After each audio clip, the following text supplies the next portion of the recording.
It kicks like a mule. It's a wild product. You take a sip, you'll go, wow, you know. Ignited a racing revolution.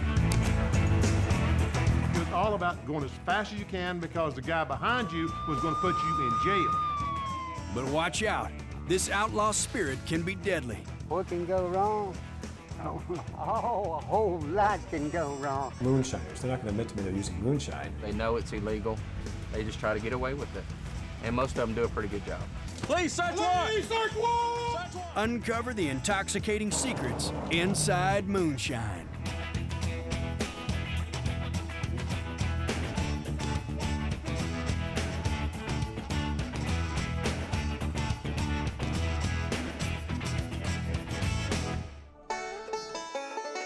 Moonshine, homemade whiskey. Some will say it's a simple country pleasure, a tradition as American as bluegrass and back porches. But for others, moonshine's got a dark side. It's dangerous to make, sometimes deadly to drink, and it's against the law.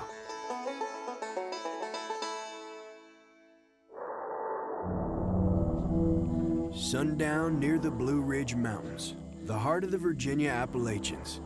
In this quiet country region, most people are settling in for the night. But these men are just starting a long night's hunt.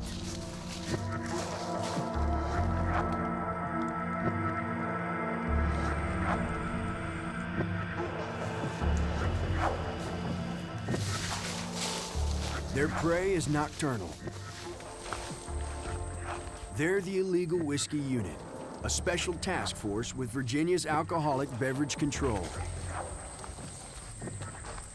They're looking for moonshiners.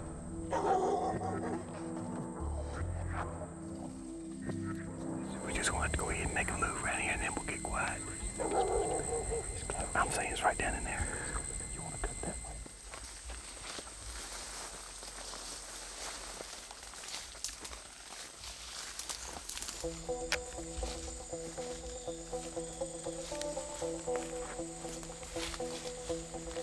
Deep in the woods, they find it.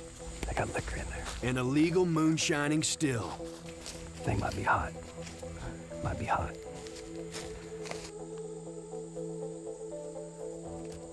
This is a square cap. Most of them are round. You've seen the other ones that are round. This one's pretty unique.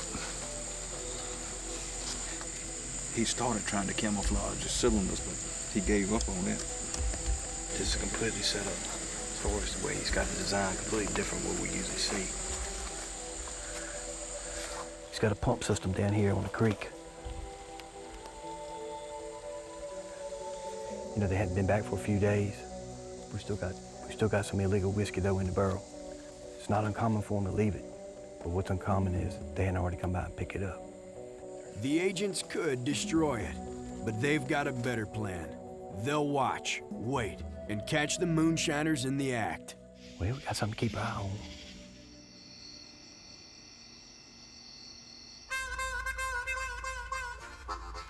Moonshiners versus the law. It's a feud as old as the hills. Moonshine's illegal because the government can't collect taxes on it. But that won't stop the moonshiner. In this neck of the woods, this clear corn liquor's a heritage, a source of Southern pride. I have did it off and on all through my lifetime. Oh, yes. Oh, yes.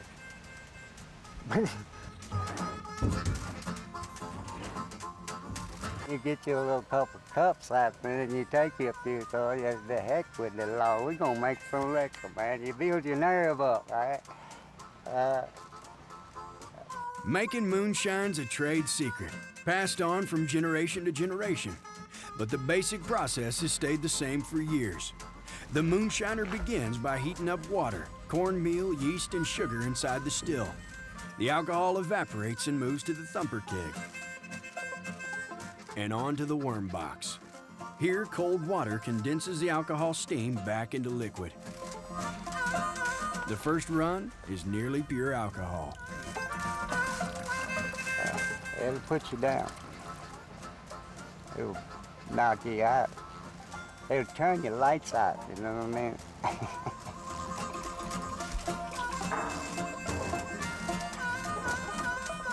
But make no mistake, moonshining's a dirty, grubby job. Jesse Brisendine's a diesel mechanic today, but growing up, he worked as a still hand.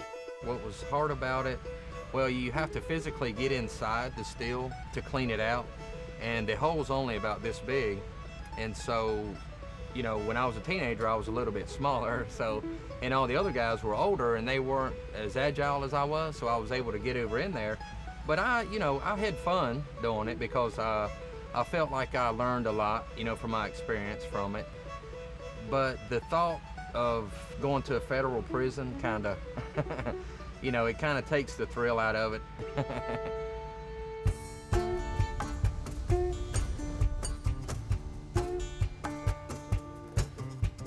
But some families have found a way to make the real thing without doing real time. Chuck Miller's grandfather was a moonshiner who hid from the law. But today, the Millers are running one of the nation's only legal moonshine distilleries. We've tried to make, you know, less than 100 proof, but people like it. They like it strong. I mean, it tastes better strong, actually. It doesn't taste as good weak.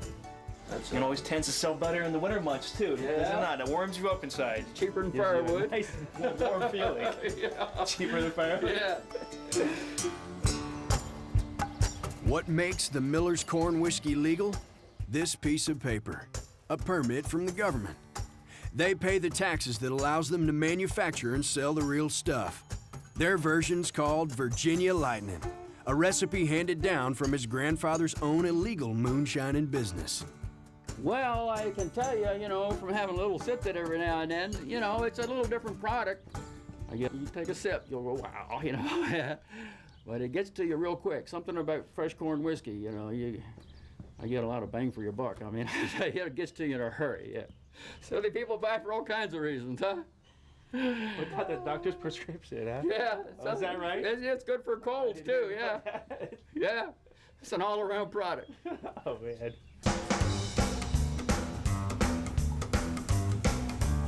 Operations here are bigger than a backwoods still. But it's still a family operation. Yeah, we grow our own corn out of the cornfield out here and harvest the corn during harvesting season and bring it over to the grain tank here. Then when it's time to make moonshine, you get the mixer grinder back up with the tractor, series of augers, you pump it into the mixer grinder, and the mixer grinder mixes it up into the cornmeal. You got to get the mix right. All that is real important. You can always make funny things when you mix grain and water together, as you know, like you can make dough balls, you can make glue. So the temperature is real critical when you do these things. Stick's about as old as I am, but Yeah, I think it is, Kurt. one different thing now, I don't need a stepping stool. That's right, you don't need to stand on a stool. That's right, that's the only thing that's changed. This copper still was built in 1933, right after Prohibition. It's a relic in its own right, and getting his hands on it was half the battle. Finally, Chuck Miller turned to unlikely allies, federal agents in the business of destroying stills. And I said, well, darn, you guys are busting them up all the time. Surely you know where one is. And that's when they told me about this one. I saved it from destruction. I always like to check out the mash, see how I did. This is going to be a nice batch, I can tell. The mash is just resting up here now. Tastes a little bit like flat beer. Well, it's fun to taste it, you know, before it comes over here, the yeast gets on it, it gets real sugary, real sweet. To meet legal requirements, this moonshine must fall between 99.8 proof and 100 proof. If it's even a fraction over 100 proof, which equals 50% alcohol, it's illegal. So Chuck measures the proof with a hydrometer. See, it just floats down in the whiskey, and it'll tell you your proof as it comes out. Chuck's bottling equipment was originally used for wine, dates back to the 1930s and 40s. It's a workhorse operation, but very temperamental. Then I see a capper machine. Kirk's our expert on the capper. He knows how to talk to that machine. Kirk, anything you want to say about that capper? Oh, it's like your best friend. You gotta treat it the right way or else he'll be mad at you. You gotta get the right amount of glue. If you don't get the right amount of glue to come out, the labels will start sticking everywhere. Unlike most liquor, Moonshine's meant to be fresh, not mellowed with age. According to the label, this product is less than 30 days old. Well, it's just a traditional way to drink moonshine. It's a fresh product. That's what gives it, I think, its uniqueness. Once you acquire it. Gordon, you want to say how you enjoy drinking moonshine? Very much so. Yeah, do you like Virginia Lightning, Gordon? Oh, absolutely. Yeah. The best moonshine on the market. There you go. Thank you, Gordon. Moonshine and whiskey are both corn liquors, but whiskey's aged in oak barrels, which gives it a distinct color and taste. The Miller's version of whiskey goes back to the Prohibition era, when moonshiners came up with a trick to age their whiskey in a hurry. So what was done is they would take oak chips or wood chips, and what you do, instead of putting the whiskey right in the barrel, you put the barrel in the whiskey. This is an apple tree. It's been, you can see it's been split and then debarked and then cut into thin wafers, and then we toast it heavily on both sides, smoke-free, and soak it in the whiskey for about 2 months. It looks totally harmless, doesn't it, huh? Guarantee it will get your attention. Like most moonshining families, the business has stayed in the family, getting passed on through generations, and the Millers are no exception. He loves it, though, yeah. Well, he loves it, yeah, buddy. One day you'll get to retire, won't you? That's right, and all this will be yours, Kirk. It'll all be yours. I think it's a legitimate whiskey, and it's part of our American tradition, and we got to keep it alive. You know, it's alcohol, we drink it with respect, but it's still part of us, you know?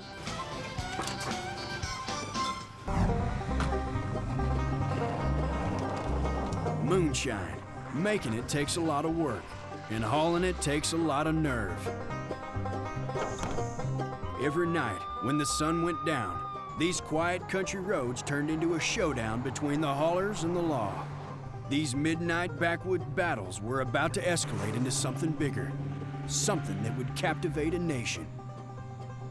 It started with Prohibition, when big cities got their first taste of illegal liquor. Even after Prohibition was repealed, moonshine's cheap price kept it in high demand. To deliver the product from the backwoods to the big city, many moonshiners hired moonshine haulers. They had to drive late at night when the roads were clear and fast enough to outrun the law. These moonshine haulers would take the love of speed to a whole new level. It was all about going as fast as you can because the guy behind you was going to put you in jail. That was the deal. And how much would you get to haul a load of liquor to Greensboro, Winston-Salem back in the 50s? You'd probably make $150. A trip? Yeah. One night, $150. Is it not easy to see how these young guys did that? To haul moonshine, you'd need to work late nights, sometimes till the sun came up. Above all, you'd need a fast car, one that could handle sharp turns while carrying a heavy load of illegal liquor. About a decade after Prohibition, the 1940 Ford, with its 100-horsepower flathead V8 engine, was the moonshine hauler's car of choice. Gotta be that you could tell a bootlegger by the modifications to his 40 Ford. I think it's Saturday night in North Wilkesboro in 1957. Watching all these 40 Fords go down the street with the back end jacked up. And you saw that same car Saturday night about midnight and it was level. That means you had a load on. A load of illegal whiskey.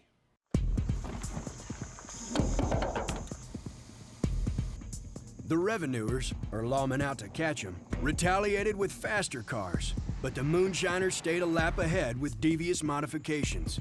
They installed switches in the dashboard to turn off the taillights, throwing off whoever was on their tail. Bootleggers swapped license plates to change their identity. And underneath the hood, they installed extra carburetors, which jack up the engine's capacity to burn fuel. And pretty soon, that wasn't enough. They had to go to different engines. They started putting those Cadillac ambulance engines in the 40 Fords, trying to get all the horsepower they could. But the ultimate secret weapon to haul and shine was the driver. When the sun went down, the battle was on. Outfoxing the law turned these drivers into folk heroes, and none's more legendary than this man, Junior Johnson. How old when you started? 14. 14? So you didn't have a license? No, didn't need one. Wasn't gonna stop. Good boy, you couldn't afford to stop, could you? No. You either won that race or you went to jail. I was gonna lose that race. On the road, this quiet country boy turns into a speed demon unleashed. His tactics are simple: outrun the police. And if that doesn't work, scare the living daylights out of them by racing toward them head on. They didn't want to get killed, I don't think, over catching a bootlegger. I thought I was too good a driver to get killed. And I heard them a lot of threats. I want to catch that damn rascal one of these nights. But it's not just the law. Bragging among bootleggers grows heated. Who has the fastest car and the skills behind the wheel? A promoter at the North Wilkesboro Speedway in North Carolina sees an opportunity. Why not charge people to watch bootleggers, the craziest daredevils on the road, to race each other? I tied the mule to a fence post down there and got my shoes, went to Wilkesboro. The bootleggers' antics on the track captivate the rowdy crowd. A year later, in 1948, promoters form NASCAR. And one of their biggest stars, Junior Johnson. He had to have that great feel for the car. In other words, go in the corner, and most of these roads, a lot of these roads were dirt then. You know, and get the car through the turns, the corners as fast as possible, but not spin out.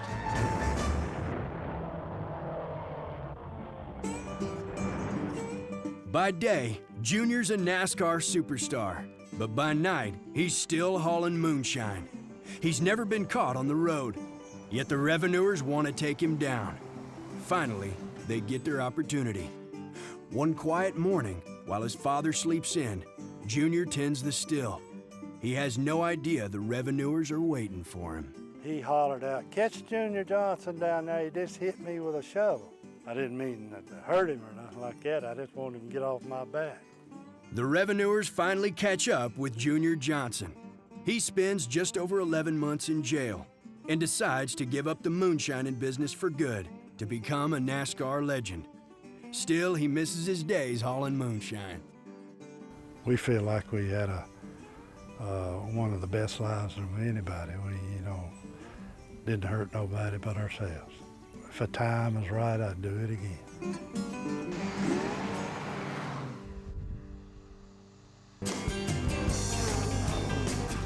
Today, stock car racing's one of the biggest spectator sports in the world. For those late-night moonshine haulers, their only goal was to deliver their liquor and keep from getting caught. They had no idea they were igniting a racing revolution. People like to watch people out there doing things that are death-defying. They were daredevils. Anything that you do that involves getting the adrenaline flowing, once you get a taste of it, it's hard to step away from it.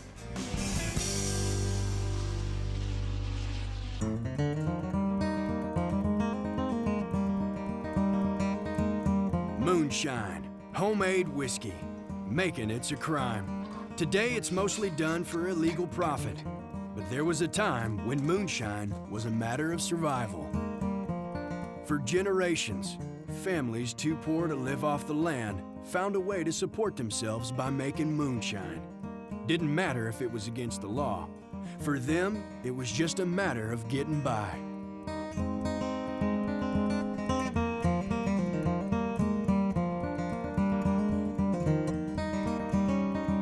It was a family tradition. It was a way that a family made a living, and they worked together to do it. I'm glad to see families proud of what they did, even though it was against the law.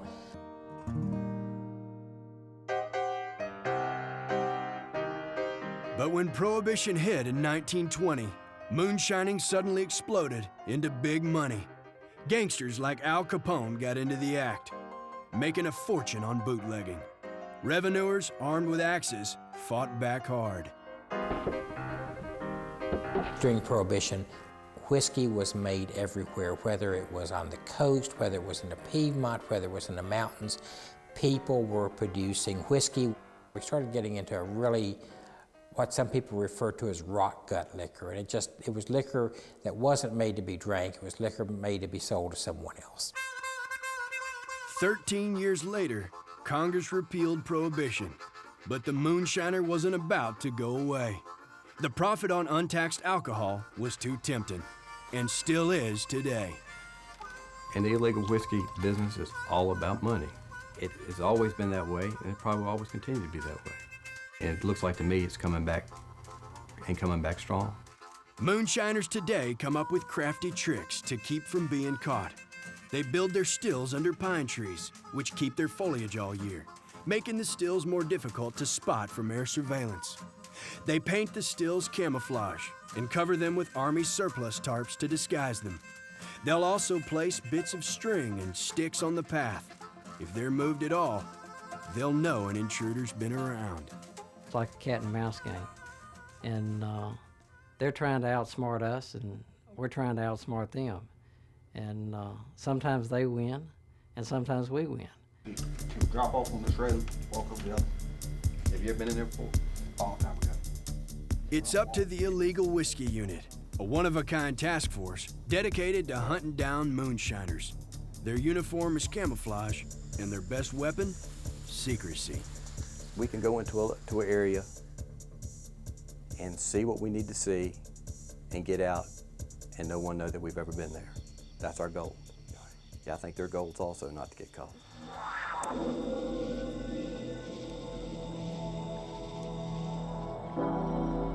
Tonight, they get a tip that there's a big still set up deep in the woods. They use night vision to help them navigate the darkness.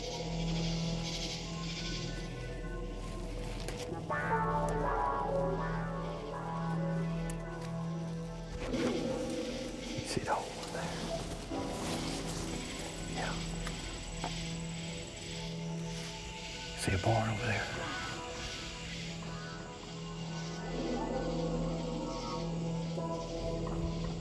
We got some black pot stored right here. It's a big find. 3 black pot stills made of wooden steel. You can tell they're stored upside down. They do that so water won't collect in them. The hole's back under here. You can tell the hole's in good shape. This setup alone can generate over 350 gallons of moonshine in just 1 week. That's nearly $5,000 a week profit. Everything here is ready to go. Now the men must return to the road, but they gotta be careful not to be seen. Agent Buddy Driscoll drives the pickup car. He's watching out for his partners. I'm waiting for this car coming the other way. So the first set of lights you'll see will not be me. So don't jump out in front of it. See me blink? See ya? On cue, the men will make a run for it. They're on my left. Let's go, let's go, let's go.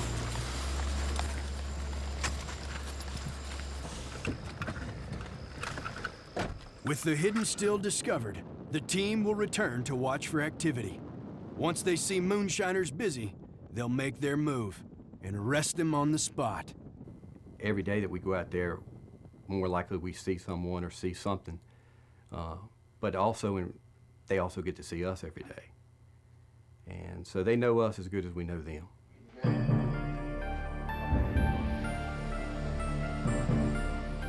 It's an escalating battle. Moonshiners do whatever they can to hide their operations, even building fake cemeteries over underground stills to avoid suspicion.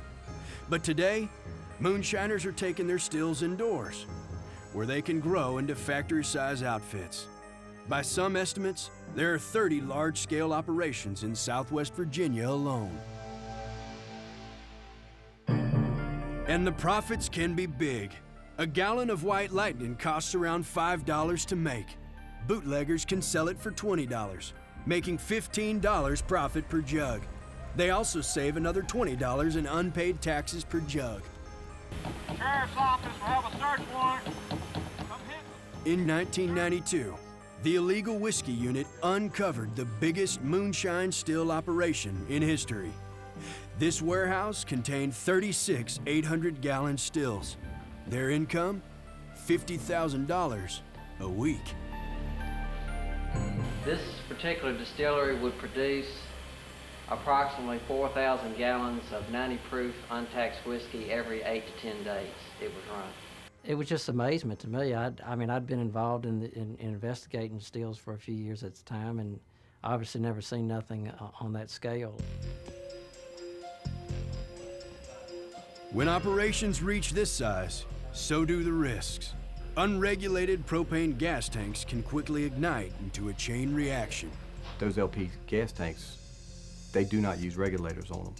And it can be very, very hazardous if something goes wrong. You have a flash explosion and people really have gotten burned bad.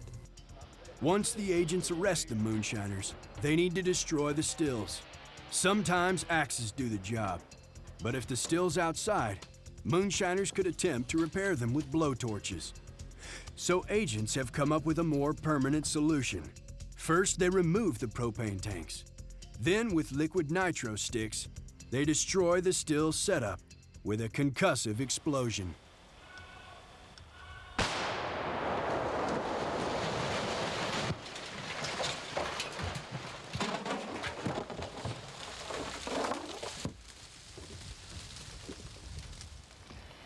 This gives you an idea what it looks like after it's blown.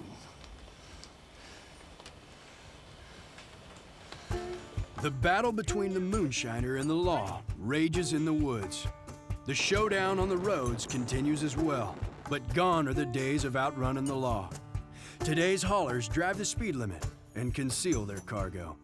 You'd pass them on the freeway and not even know they've got a load of illegal liquor stashed inside. To hide the weight, haulers have to modify their cars. A good example, Tim Smith's 1974 V8 Pontiac, pumped up with added horsepower, heavy-duty springs, and air shocks to adjust the level of the car. If you had a gallon in it, you'd be in trouble. If you got 200 gallons, you're in trouble. So you might as well just put it all in there and then hope you don't get stopped. A lot of the guys I've noticed in checkpoints, they might come up and they will shake your car a little bit to see how it kind of wiggled a little bit. And also you can listen. If you shake it pretty good, you can hear it slosh around in there a little bit. But the illegal whiskey unit's on to their tricks. This is where we're getting out. Okay, y'all ready? Don't slam the door. Many moonshiners now use vans to haul their load and hide them when they're not in use. For the illegal whiskey unit, finding these vans tell them who's busy making moonshine. The agents spot a suspicious van parked near a warehouse, but they hear voices, and a confrontation's the last thing they want. If they're seen, the suspects might shut down the operation. All right, I'd cut it off up here. Yeah. But it turns out to be another moonshiner's trick. A lot of locations that we go to will have a radio playing all the time. Just to us, we think it's just a deterrent that maybe if someone was just walking up in this area, that maybe they might be a little leery, thinking maybe somebody's around. Can you see that at all? I mean, that is a liquor van right there. Got heavy suspension in the back. Because you're probably looking at maybe they could very well be carrying 2 tons or more up the road. They don't want to show any signs that they got a load on. I mean, your springs are right up here, right on your axle. So you can tell they've added some lease into the suspension. Let's check around over here, see what we got.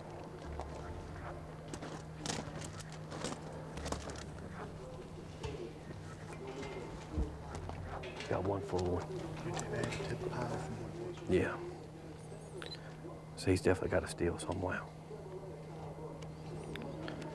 All right, let's just go regroup. Keep him in mind. We'll see if we can get him. They busy. Are They busy. they? You kidding? No, it's 4 tanks in there. Truck's clean, new tags.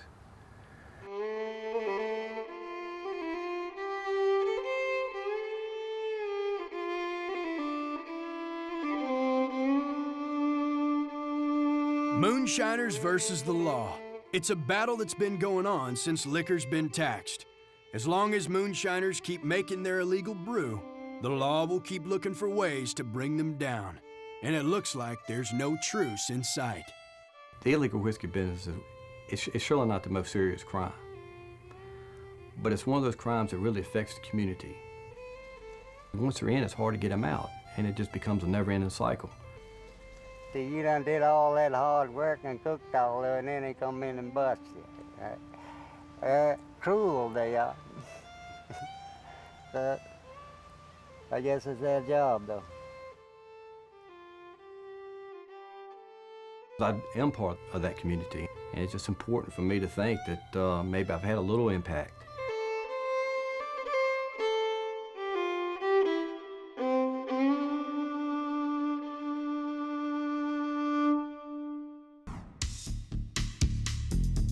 They say that moonshine can kick like a mule, but sometimes that kick can knock you out for good. Some claim that moonshine will make you go blind, cause paralysis, even kill with just one sip.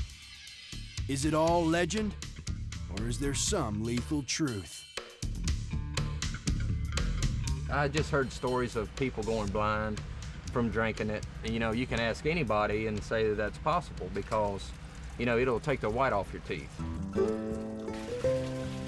When the moonshiner's in it for the money, it comes down to quantity, not quality. In the past, some devious distillers looking for a little kick to their brew added paint thinner, bleach, even embalming fluid. Other times, animals that smell the fermenting mash fall into the still, an unwelcome ingredient to the noxious brew. Oh, yeah.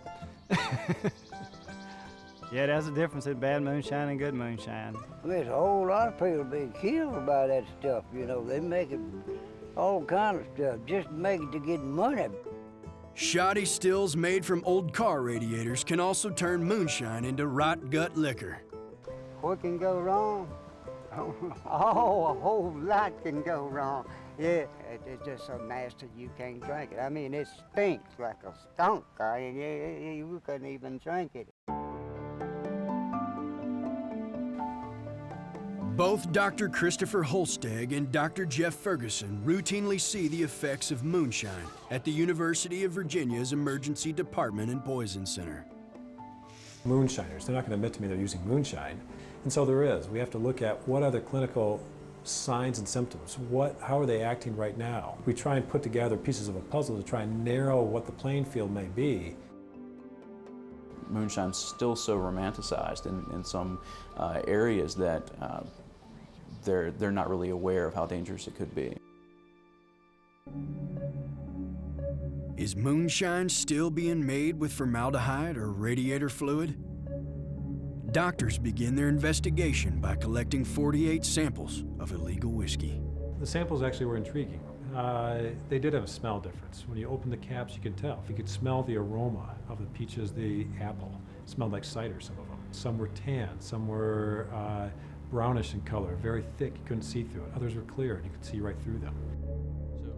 Though it's not scientific, locals swear that you can determine how much alcohol's in a bottle of moonshine by shaking it and watching for bubbles or beads. According to legend, the longer the moonshine holds its bead at the surface, the more alcohol it's packing. The other test that people swear by is a flame test, where you actually put a small sample of moonshine in a spoon and set it on fire and actually look at the color of the flame that burns. Good evidence that it's good moonshine is that it should burn with a clear blue flame. But for these doctors, folklore's not enough to determine what's in moonshine. This time, science will have the final say. They prepare the samples for laboratory analysis and wait for the results. Our hypothesis being that moonshine was safe now. People were actually manufacturing it better than they did in the past. But the results are disturbing. Though they find no significant amounts of formaldehyde or other additives, there's something else that could inflict serious injury: lead. A dangerous substance that once digested stays in the body for good. To find lead still in moonshine, didn't anticipate that at all. To find that the majority of our samples had lead contamination in it shocked me. The toxicities of lead can be anywhere from, can cause gout, can cause renal problems, your kidneys can have difficulties, can cause hypertension, and in the worst cases, your brain can swell and people can die from that. How does lead get into moonshine? When illegal distillers are in a rush to build their stills and sell their product cheaply, they'll save money by using lead soldering. The alcohol absorbs the lead as it passes through the still. Tainted liquor looks like good liquor. It's all clear liquid and you wouldn't know the difference as a consumer. Well, if it's got lead in it, it's no doubt, through time, you're gonna hurt yourself, and you're gonna hurt yourself bad. Another disturbing find, the wide range of alcohol levels in the samples, from 20 proof to a numbing 130 proof. And the myth about going blind from moonshine, if it contains methanol, moonshine could knock your lights out for good. Methanol is an alcohol. It's a toxic alcohol that gets metabolized to a thing called formic acid. Formic acid can cause you to lose your vision permanently. It'll never come back. If you start having somewhat of a Russian roulette, you don't know what you're getting. Over time, chronic alcohol abuse can take a heavy toll on the brain. This represents a normal person's CAT scan here, and notice that the character of this is pretty uniform, and notice that this gentleman has quite a bit of space, extra space around his cerebellum where likely his brain is deteriorated due to chronic alcohol exposure. Dr. Holsteg and Dr. Ferguson hope their research will wake people up to the dangers of drinking illegal whiskey. But moonshine doesn't seem to be going away anytime soon. Moonshine may have been born in the backwoods, but it's quickly becoming an urban problem, spreading far beyond the South.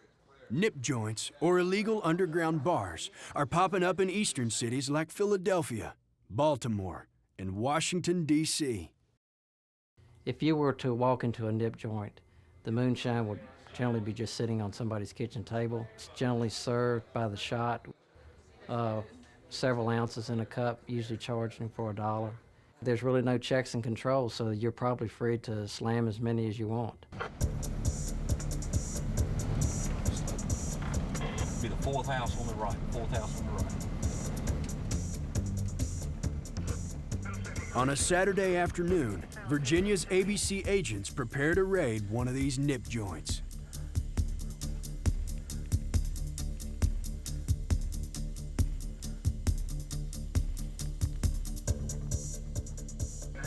You can encounter handguns, rifles, knives, or personal weapons. Somebody could try and fight you right there at the scene. Only days ago, the agents got a tip that someone's selling bootleg liquor at this residence. Please search warrant! Please search warrant! Search warrant! Get your hands up where I can see Get them. up! Get your hands where I can see them! Get your hands up! Y'all ain't got to do all that. All right, you by yourself? No. There were several people inside, and you could smell alcohol real strong at the back door. Mr. Terry, we got a search warrant for your house, okay, for selling bootleg liquor, okay? I don't feel like I drink it. You got any bootleg here? We done got word, that you've been selling a lot of liquor out of here. Well, we know it's the truth. Ain't no mouthwash in this house, Mr. Terry, and we know liquor's been here. Those cups are used to sell shots of liquor. We know bootleg been here. We done bought bootleg out of this house. I'm being straight up with you now, all right? You listen to me. You can shake your head and deny it all you want to, but I'm telling you, it's gonna stop today. He's up and down. Sometimes he's kind of agitated about it. What are you doing? He putting boot in there with him? No. Just hush your mouth. Don't be doing no arguing. Ain't gonna be no arguing, all right? Don't be no hollering. It ain't gotta be like that. Most parties kind of cooperative about it, being polite. This is not the first time he's been through. Y'all ready? The agents confiscate 22 half-gallon bottles. The owner could receive a 12-month sentence and a $2,500 fine. Lab tests must verify that the liquid in these bottles is moonshine. But the agents have a pretty good hunch that this is the real thing. This is untaxed bootleg liquor. Bootleg has a very distinct odor of its own. There's no question about it that you have, when it's bootleg liquor. For years, midnight haulers loaded their trunks with bootleg liquor and raced the back roads. But today, moonshine is moving from the trunk to the tank. Ethanol may just spark the next revolution in racing. The only difference in gasohol or ethanol and moonshine is what, Clay? Sugar, right? You add sugar to it, it's moonshine. If you don't, you put it in the car.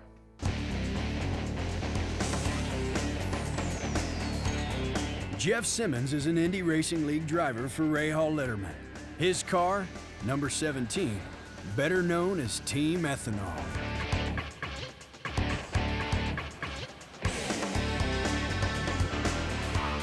It's a cleaner burning fuel and a high performance fuel. It's going to be the fuel of choice, I think, in the coming years.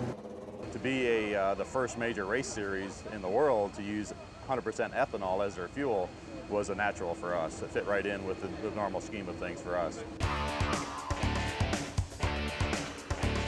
Ethanol is essentially alcohol, and just like moonshine, it's made by fermenting and distilling corn into grain alcohol. The only difference is that a small percentage of gasoline is added to prevent anyone from drinking the ethanol. Instead of getting tanked on this moonshine, it goes into your tank. This is the Fuel Pro. This part goes into the car. Yes, there is ethanol in there. Though fueling cars with alcohol seems like the wave of the future, it's actually a thing of the past. In 1925, automobile innovator Henry Ford designed his Model Ts to run on alcohol. Even though it's it got its roots from moonshine, I think that it's it's still going to be the fuel of choice because it's better for their car and it's better in every way.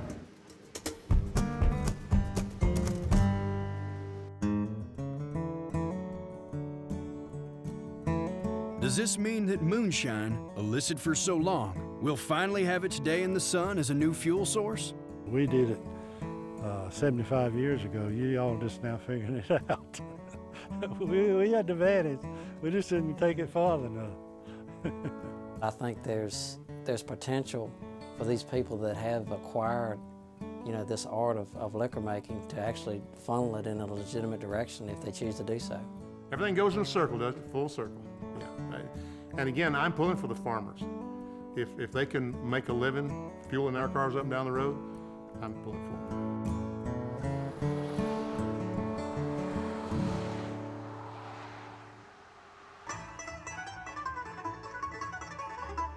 Moonshine may have a future as a new fuel source, but these people won't forget its past.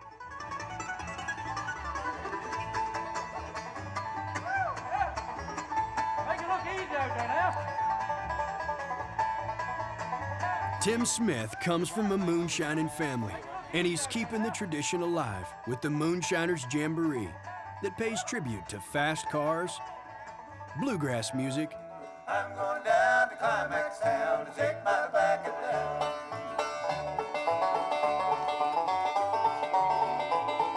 and moonshine.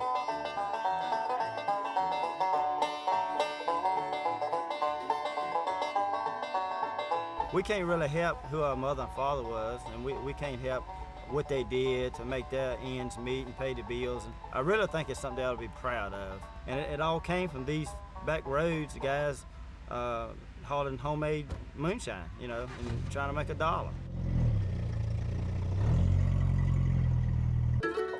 I got a lot of ancestors, a lot of relatives that used to do it, and I'm sure y'all do too. I mean, it's a way of life. It was a way of living back then, and it's a good thing here to have a tribute to that, really. Yeah. Moonshine and bluegrass is kind of like a steak and a baked potato, I guess you could say. I mean, you can't really have one without the other. Yeah, it is kind of homegrown. It makes a lot of sense to do something like this for tribute.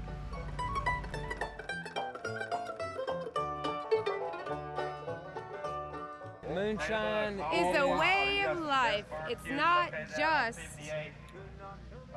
whatever you hear or whatever you think or whatever. It's the music, it's the soul, it's the peace of mind, it's people. She's too city life, too country, Lord have mercy on me. She's too city life, too country, Lord have mercy on me.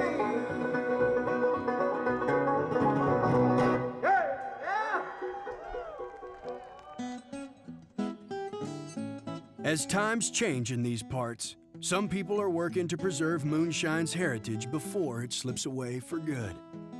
Roddy Moore's the director of the Blue Ridge Institute and Museum at Ferrum College. His exhibition highlights the art of white lightning.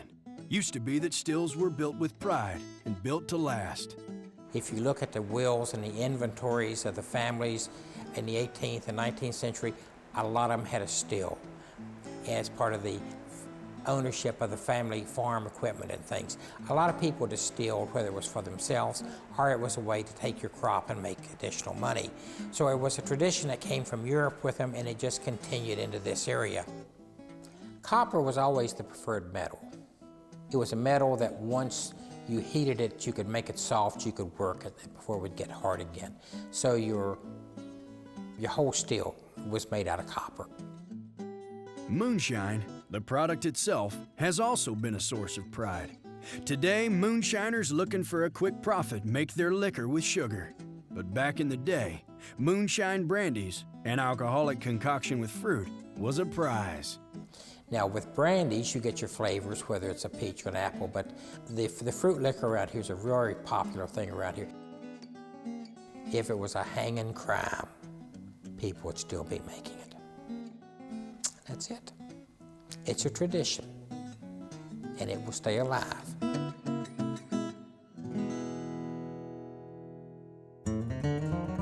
Moonshine and culture's also remembered through these classic cars. Willie Clay Call's an old-time bootlegger. He's been collecting and preserving the cars from the moonshine hauling days, when outrunning the police was how bootleggers escaped the law. Well, there's all fast cars. I had fast cars. These cars are more than relics. Willie Clay Call used them to outrun the police. Willie Clay Call's also got a rare moonshine hauling artifact. These wooden jackets for 5-gallon cans, used for carrying moonshine out of the woods. They learned the hard way that glass made too much of a racket.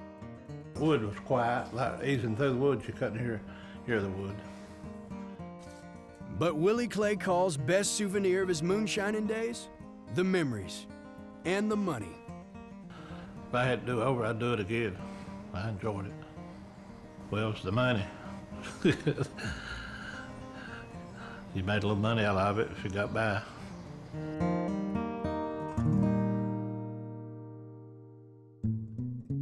Many people of this region didn't make moonshine, but they grew up with the stories and the sense of pride that fueled many moonshining families.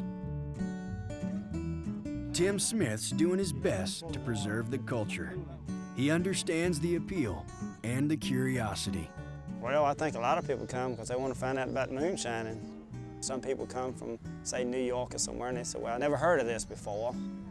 What does it taste like, and what does it look like, and that type stuff. So it's around, and it's still in this part of the country. Yeah, moonshine is served in mason jars, and they may drink it straight, and they'll chase it with something else. Just about anything that someone can get away with, and then sometimes it's a bragging rights too. They can tell someone else that they do it, or they can get it. They can get moonshine, and someone else cannot get it. So it's kind of special edition or limited to only the ones who know. And then, you know, if it's anyone could get it, it wouldn't be special. So it's kind of a special product.